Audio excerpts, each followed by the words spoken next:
So, good morning, good afternoon, good evening. Welcome to the channel where we lives, activities, life aspects, and things that normally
and I'm gonna tell you how you're gonna come out of that situation without blaming anyone, without seeing as if you are not just meant for. Oh, I'll start by telling ourselves our strengths are always in our own ruins. That what has ruined you is what you give the strength to it. You pressure like that relationship. You pressure. That marriage, you pressure, lazima nipate, lazima nifanye. At the end of the day, you find that it ruins us. It ruins us completely. And someone said, a leftover that can come out of you. Make sure it's the best. You've really made it at your best, kabisa. Make sure when you leave that marriage or you leave that relationship, you become better. You become better. Yeah. Some of us think that when we are in love or when we are in when we're in love, it's being stagnant. You shouldn't be stagnant. You should be flowing. You should be moving. You should become each and every day. You're becoming better and better and better. And remember, the food that you prepare out of these leftovers, make sure it's not poisonous to you. Because you find that after you've come out of that relationship, after you come out of that marriage, after you come out of that bad deal that didn't work, a business that failed, you find that you want to go pointing fingers at others, poisoning people. Each and every time, even if you're in a relationship, you're always seeing the other person as if they are cheating, they are lying to you. It's because you've made up your mind that even if I love this person as much as I will say, I'll still see that they are cheating. Whereby you bring that poison to the other person.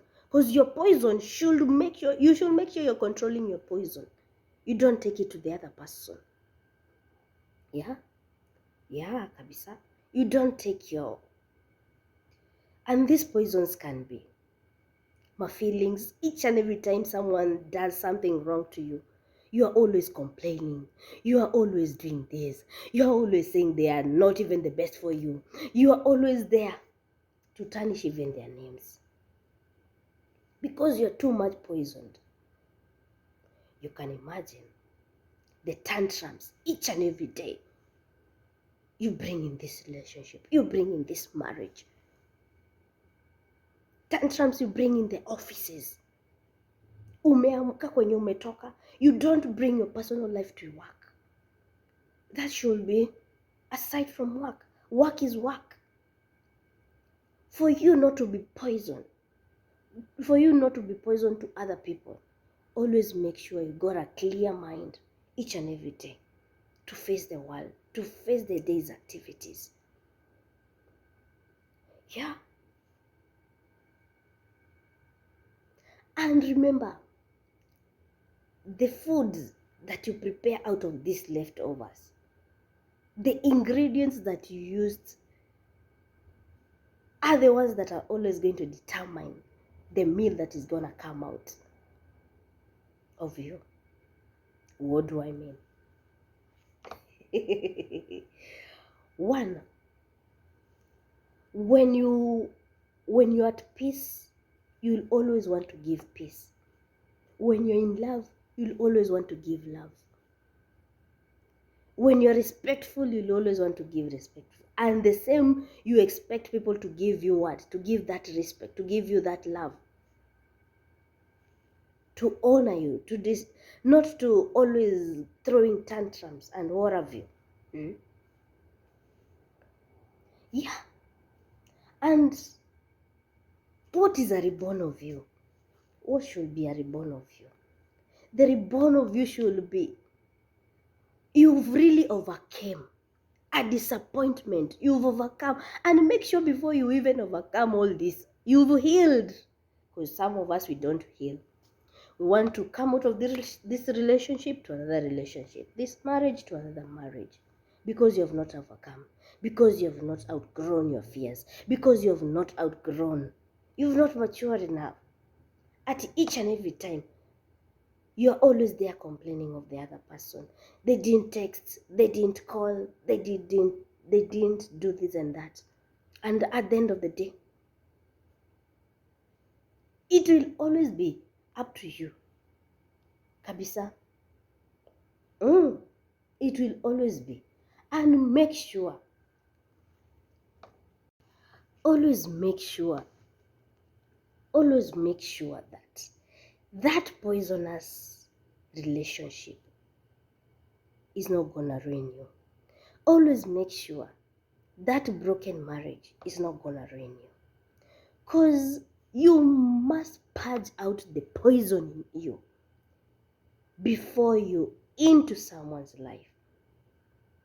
And since we don't want to hurt another person, since you don't want to be judgmental to the other person, make sure you've really drained out anything that you can see or you can find out in your life that this one is gonna ruin everything for me. This one won't work out for me.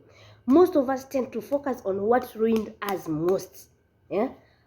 Let me put this way.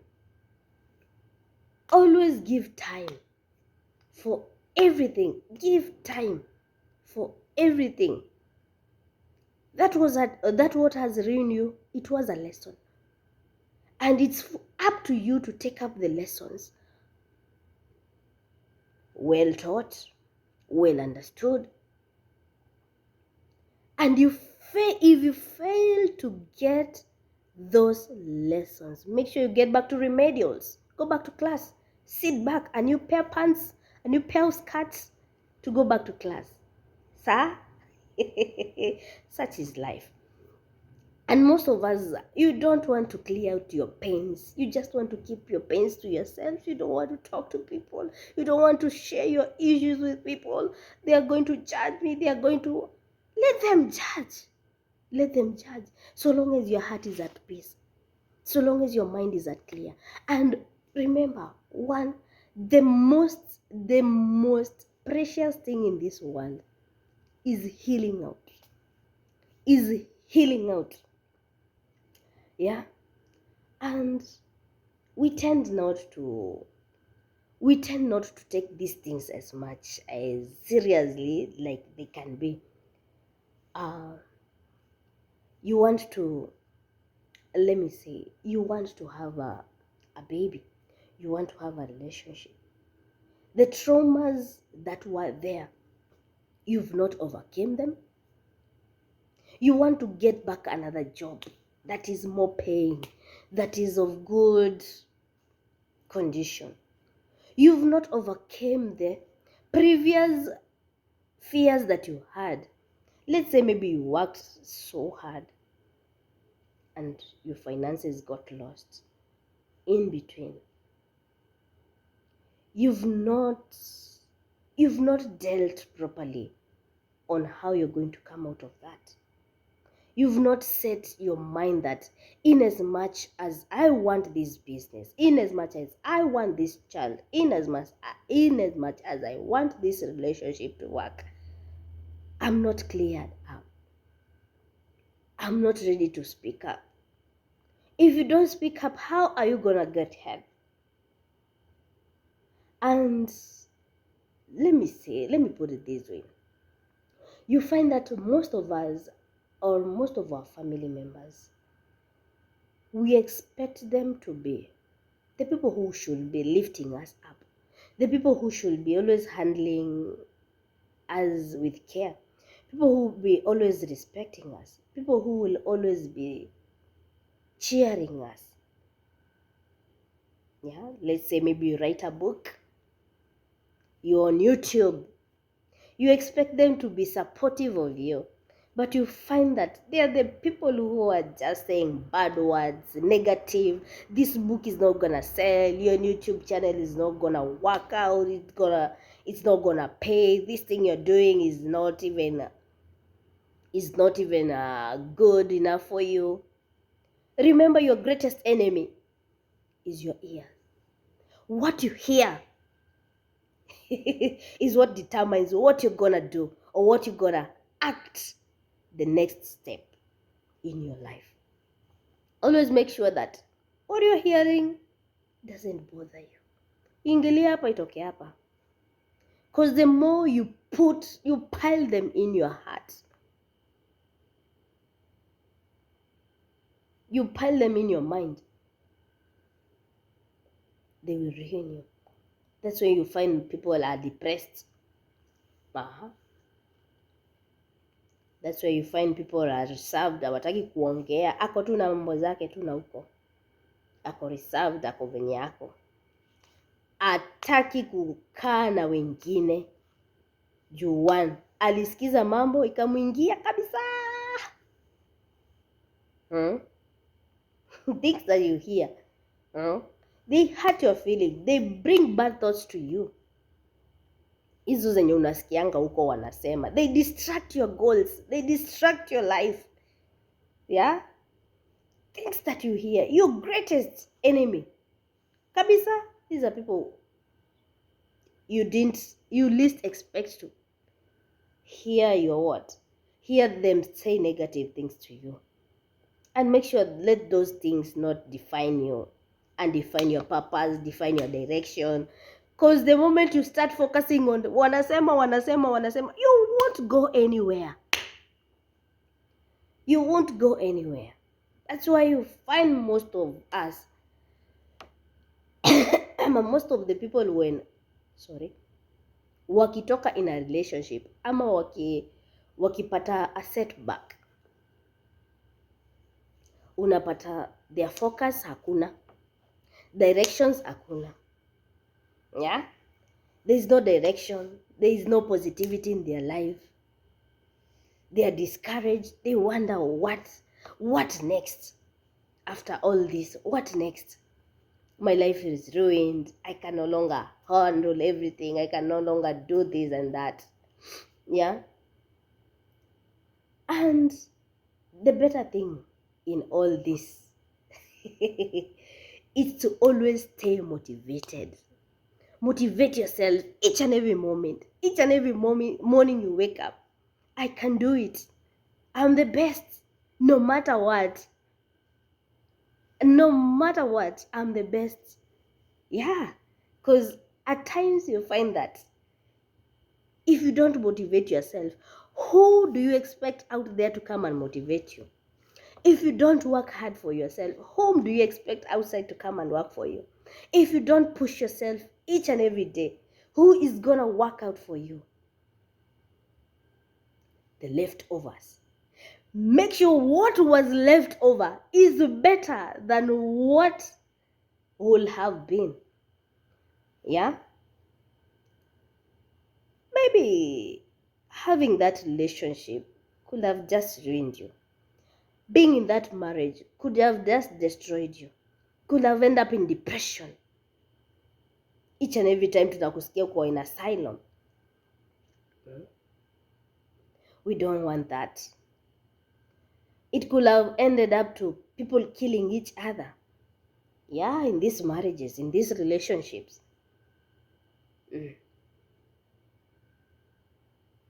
Whereby unapata mpaka someone decides to go and cheat.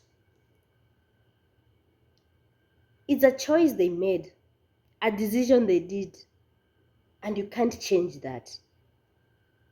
It's always good to listen to your inner ears and your heart when it tells you. Make sure what comes out of the remnants, the leftovers, hey, is better than what was there. Kabisa, kabisa, kabisa, kabisa. And picking up yourself every day. Make sure you clad for the best.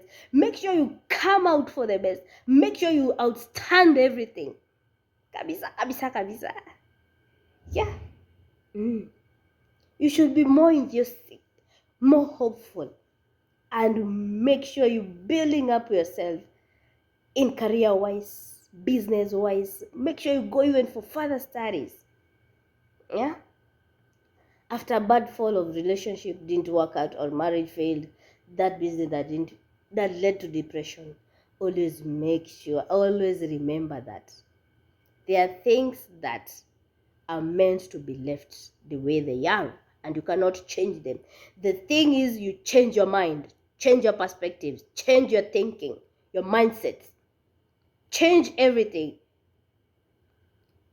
You don't change your goal, you change your plans. You don't change the goals, you don't change the achievements, but change the thinking. Yeah. Adios. Thank you for listening. And as we wait for another lesson, goodbye. God bless you. Shalom.